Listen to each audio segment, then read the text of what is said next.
Hi, good evening. It's Gene from Maverickstar Observatory.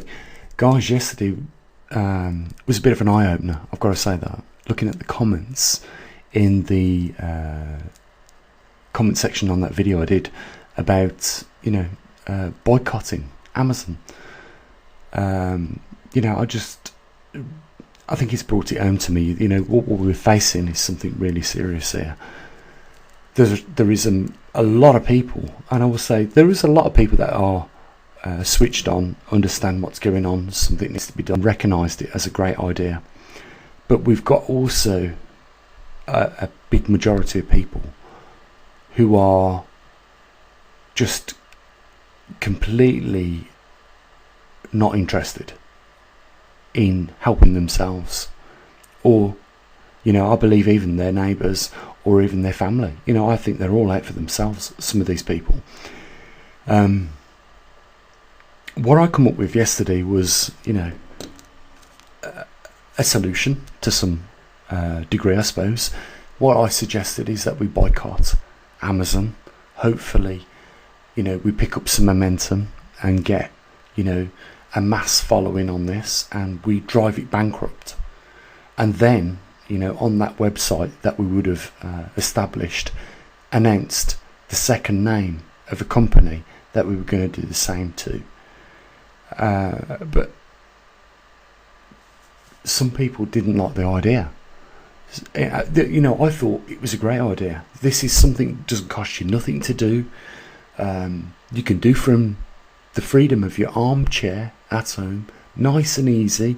You haven't got to stand out in a protest and be beaten by batons by the police, tear gassed, hit by water cannons, things like that.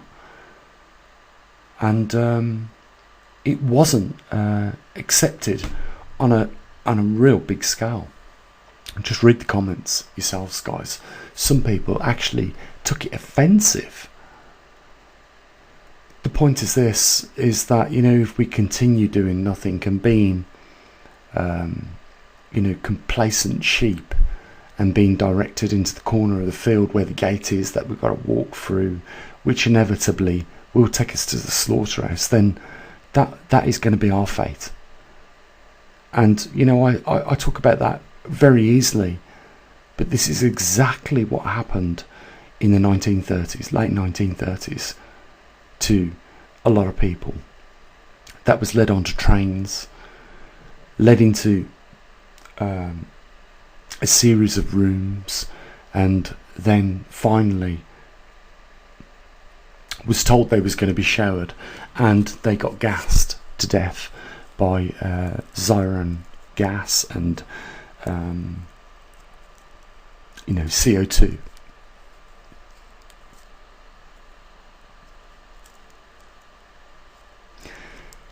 What happened shortly before these people were put on trains was the burning of books and information and freedom of speech,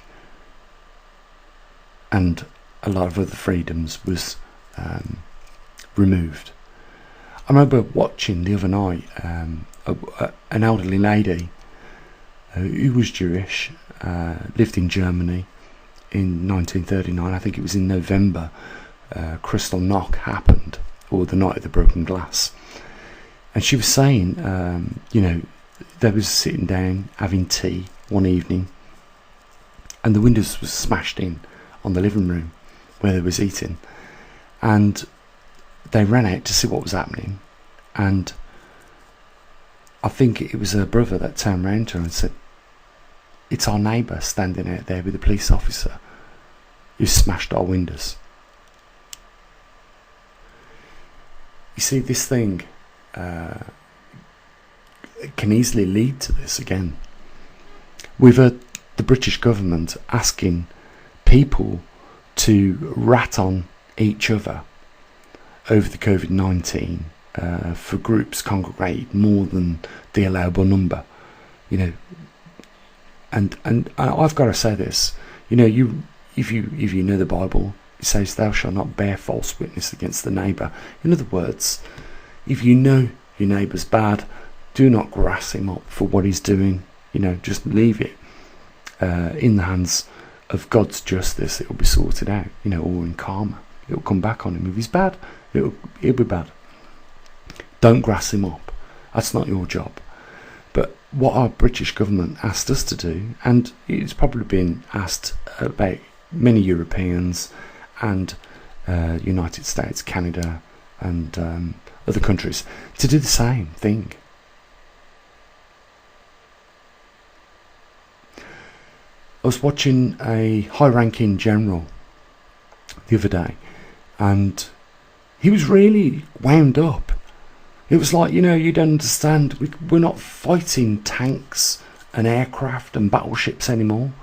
We're fighting individuals with a YouTube account or a Twitter account that has hundreds of thousands of followers, and they are unbeatable. We've got no weapons against them. You can imagine him, can't you, thinking to himself, excuse me, you can imagine him thinking to himself, I've got these missiles, smart missiles. They will drop themselves in the space of 12-inch square air vent in a building.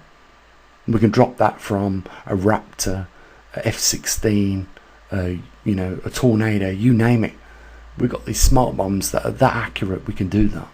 We've got an arsenal of weapons, we've got special forces.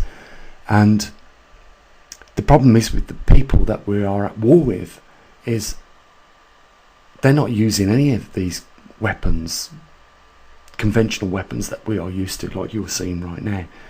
They're using their tongue. And he was really, he was frightened. You could see it in his face. He's frightened of this fact. You can imagine he's been called in, right, to a meeting. We're at war with a certain number of people that have a large followings that are causing disrupt to us. Can you deal with it? He's gone, absolutely no problem. But when he's really looked into the situation, he's not suited to deal with this, because this is not a situation where you go and put boots on the field and guns in the field or aircraft up in the air. You can't use smart bombs. What you're dealing with is IP addresses. So that what they have, I presume, is adapted to another form of means. And this is what he's talking about, the grey zone. Where people are being classed through trying to hold on to their freedoms of speech, freedom of information, freedom of association, freedom to protest. If you feel that a government is doing something completely out of order and it needs to be changed, that was the pressure that you was allowed to put on the government. But we no longer have these freedoms anymore. And my point is this, getting back to the video yesterday, we present the general public, you guys, with an idea, which is a proven method of succeeding. Listen, the Polish people pushed out the Russians using this method of boycotting, as well as of a few, unions and things like that.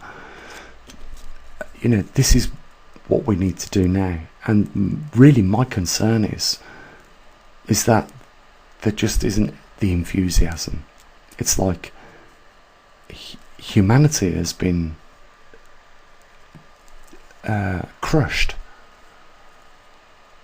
With this great species that have learned to adapt, to use the oceans, use the air, even out into space. We are definitely adapted for terraform, and we've been somehow squashed, and we have the feeling that we can't help ourselves. My point is this, as it was yesterday in the video: if you take down one of these biggest companies and you announce the name of the next one that you're going to take down through boycotting, it will fall 10 times faster than the first. It will take a bit of momentum for people to get the idea and understand where the directions are coming from for the next company to get boycotted, but you will destroy these high-tech companies which feel upon themselves that they need to delve into eugenics like Bill Gates does. You know, he wants to control population on this earth. You know, he'll happily send to Africa thousands of condoms and birth control pills and things like that, because he knows if they take use of those things, he will reduce that population. No one's going around telling him what he's doing is wrong. At the moment, in the mainstream media, they don't want to even touch him. It's like, you know, they don't want to touch people like Rupert Murdoch. He owns the mainstream media. You know, the mainstream media are attacking the alternative media. And you've got to ask yourself the question, why, if you're in a room with people, mainstream media, alternative stream media, why do you not want an alternative view on anything? It's like dealing with a dictator. You know, he doesn't want to listen to what anybody else has got to say. He is giving the instructions. This is what we're seeing. Just the instructions. And they're not nice. I will say this, if you've not watched Davos meeting, or you know, you're not clued up to the Great Reset, then I would look into that if I was you, because this is what they're trying to do. They're trying to use this crisis to create a new beginning. And you know what is disturbing about this new beginning is, one of the things is they said you will own nothing and you will be happy. Well, we've seen the exact behaviour of people that own nothing. Those people that are on our streets right now who own nothing, and I can tell you now, they are not happy. Most of them take to drugs, alcohol, or some other addictive form to give them some euphoria out of the real reality of life. It is nothing close to being happy. It is misery. We've got generations of children which we are leaving a cesspool to.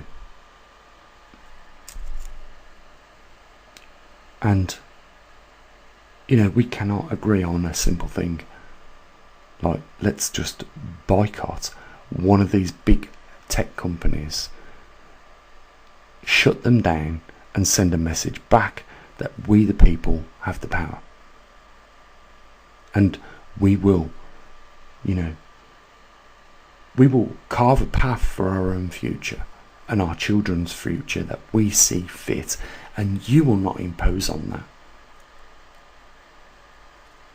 with your crazy bonkers ideas.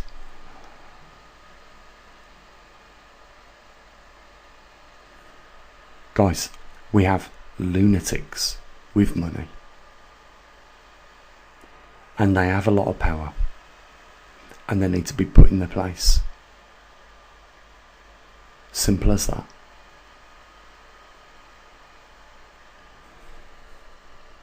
On another note, you know, on a good note, let's end it on a good note, yeah? We've sent today out our muon detector to Canada. I'm not sure how long it's going to take to get there. The last thing we sent to Canada for one of our superstars, Kendall, ended up getting caught up in border control for nearly 28 days. I just hope that that's not the case. I have clearly labelled what it is in the box. It's a muon sensor.